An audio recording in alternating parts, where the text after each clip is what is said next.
Mara, and welcome to my Newtopia. Today I have a special guest, my husband Brad.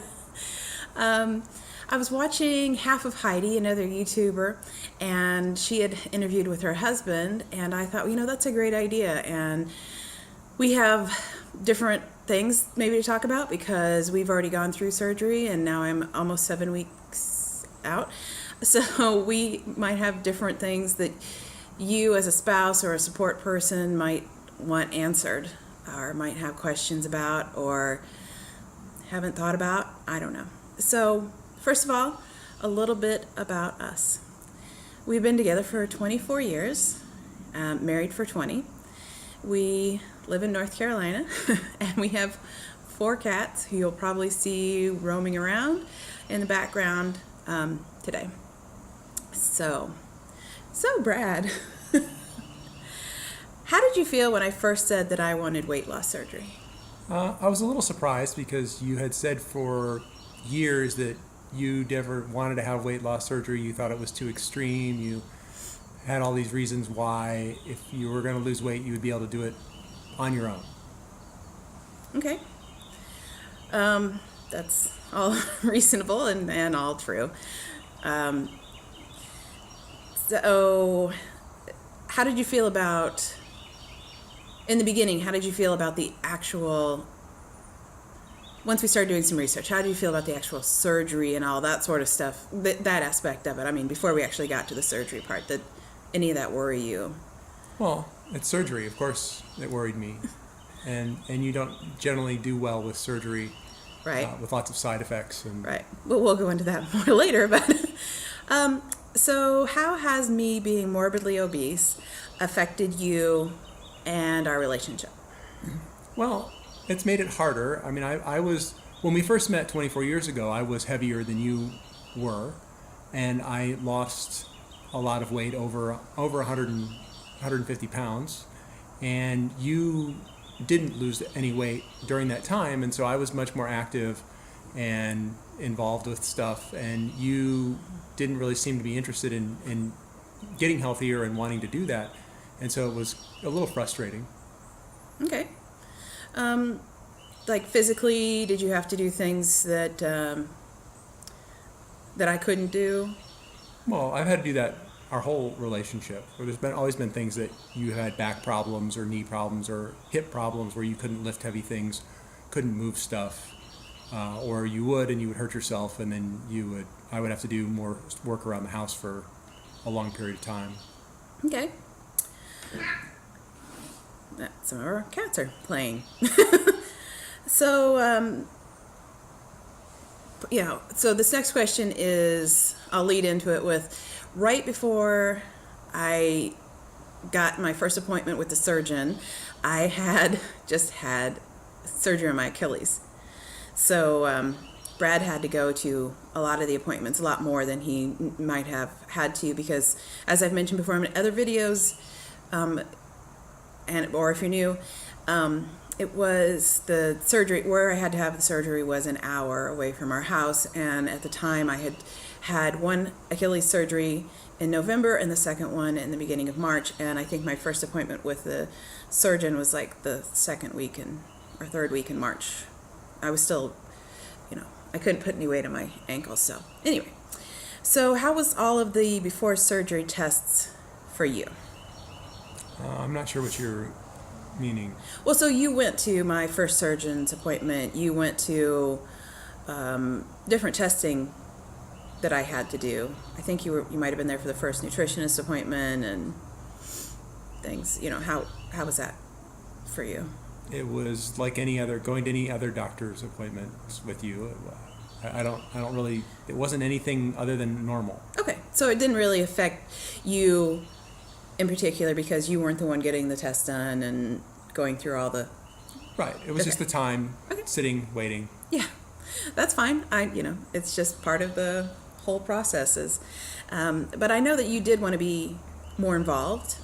I mean, you wanted to know what was going on. You wanted to know what the surgeon said. You wanted to know what the next steps were. You wanted to know all this sort of stuff. You wanted to be included, but not necessarily, have to be there for every appointment. Well, sure. I mean, you're my wife. I want to know what's going on.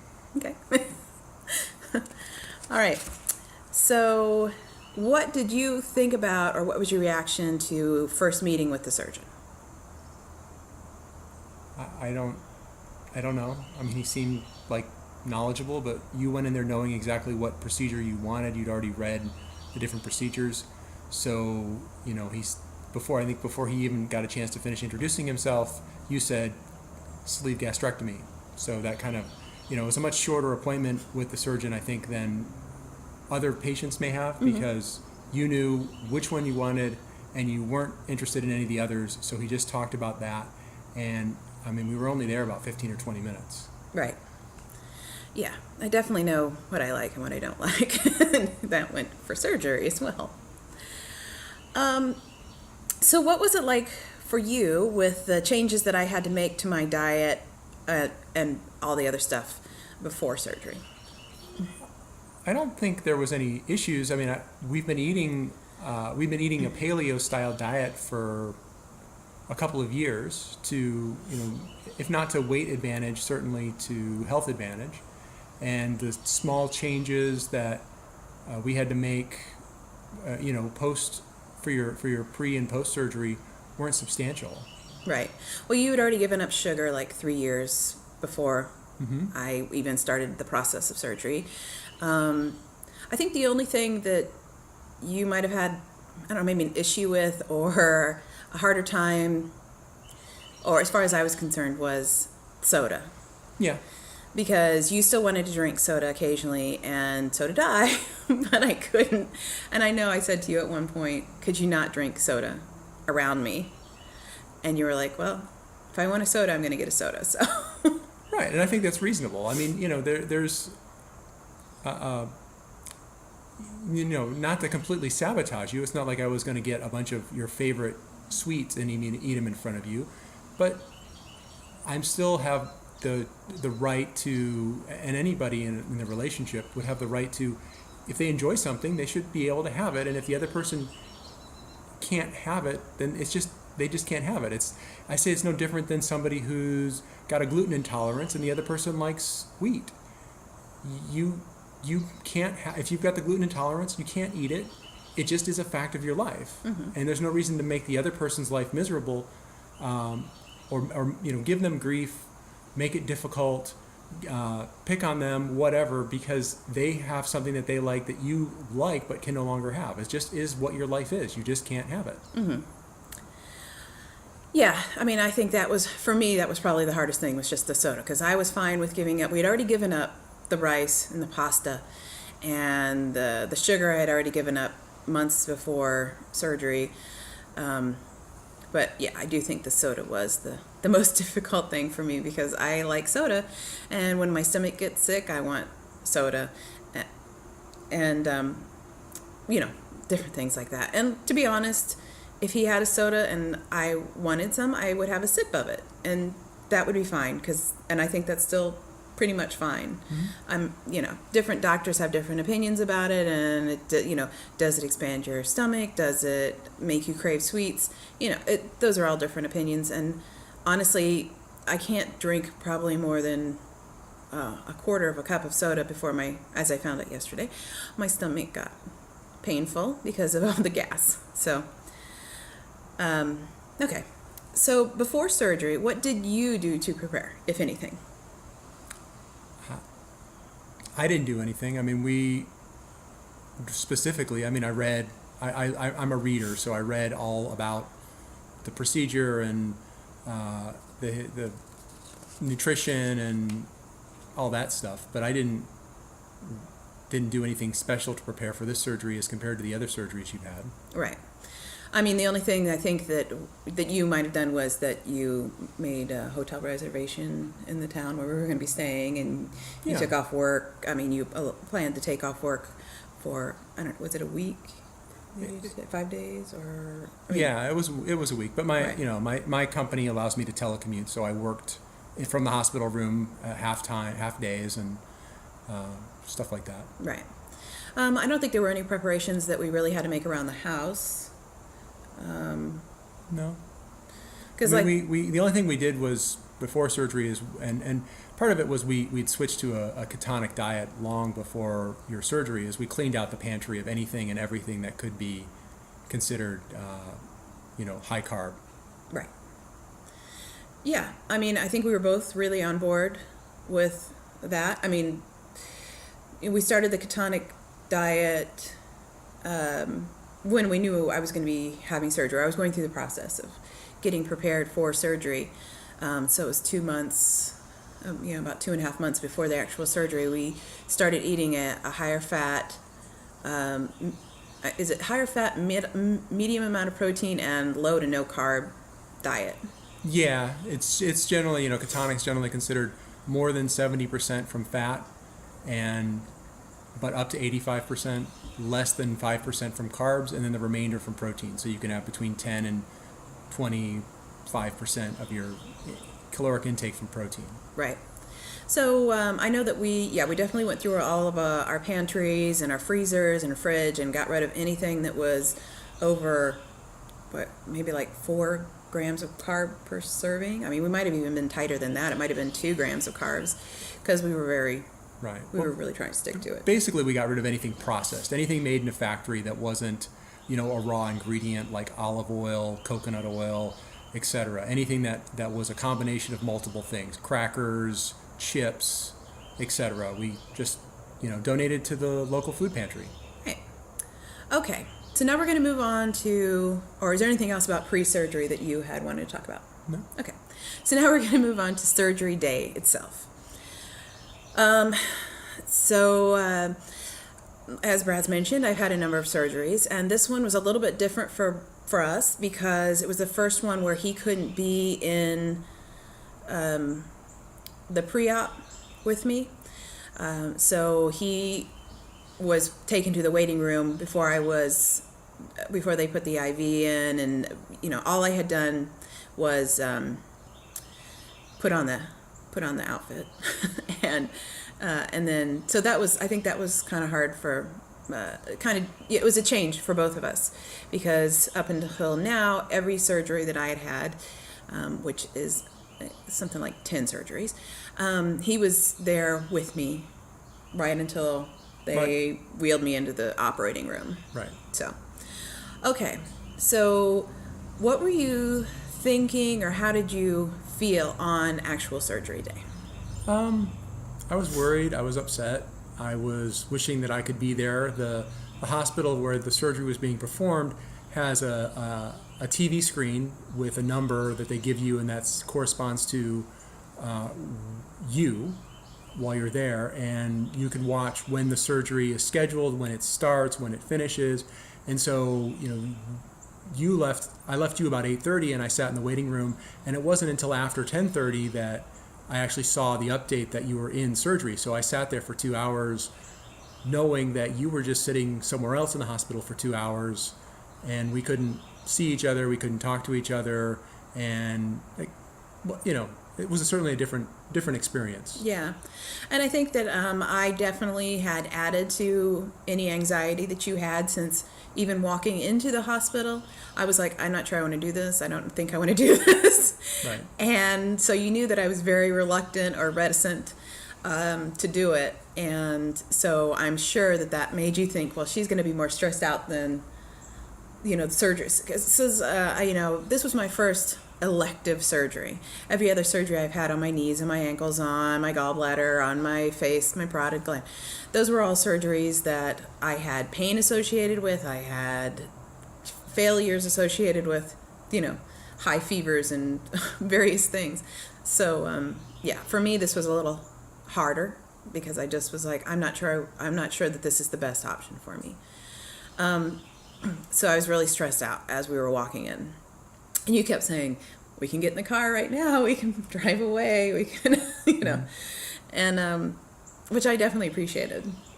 I mean, I know that we had put a lot of time and money, from various appointments and tests and whatnot, and that would have been a loss for us. But, I was glad to know that you weren't just like, you're gonna do this, It's your choice. It's been your choice the whole time. whoever decides to get this surgery, I mean, it's a life-changing event, and you have to decide it for yourself, because the only way you're going to be able to comply with the changes in your diet and lifestyle that are required for the surgery is if you decide to do it yourself.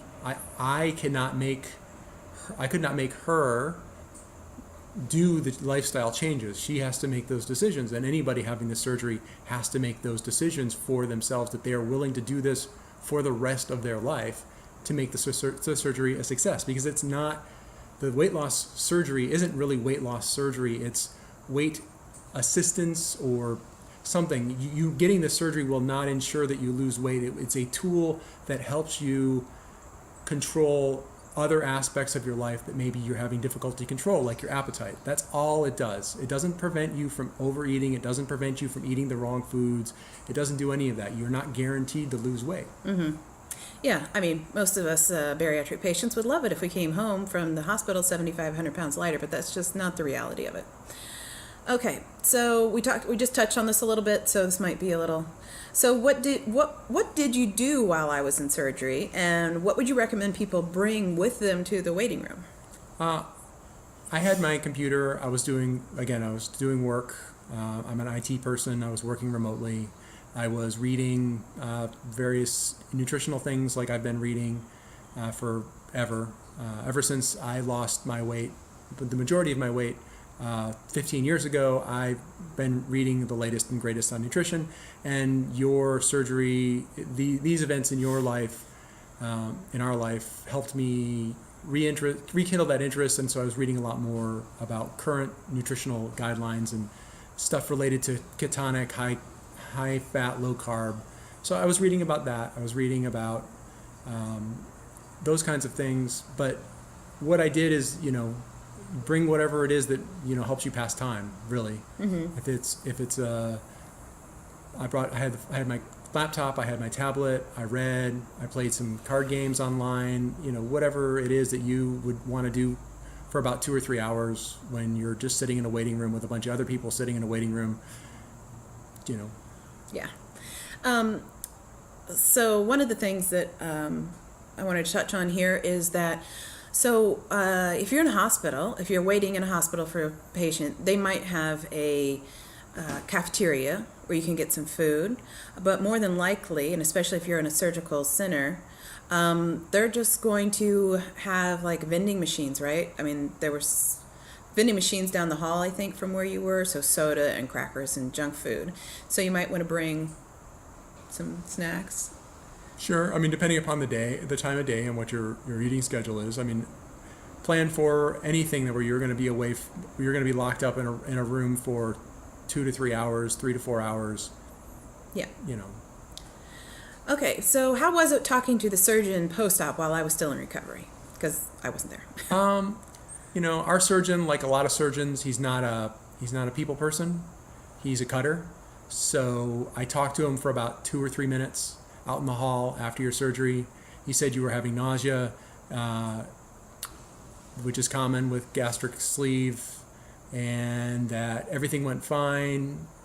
And they would call me back in an hour or so when you were ready, moved into your room. And that was about it. He said basically everything went fine. You're still alive.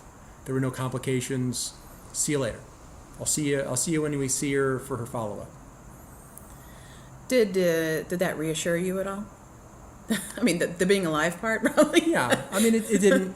The surgery was completed in the expected amount of time. It was like an hour and 45 minutes from the time that the computer, that the LCD screen, the TV screen showed you going into surgery to the time that they called me over to let me know that the surgeon was ready to talk to me. And the sleeve gastrectomy is an hour and a half to 2.5 hours generally.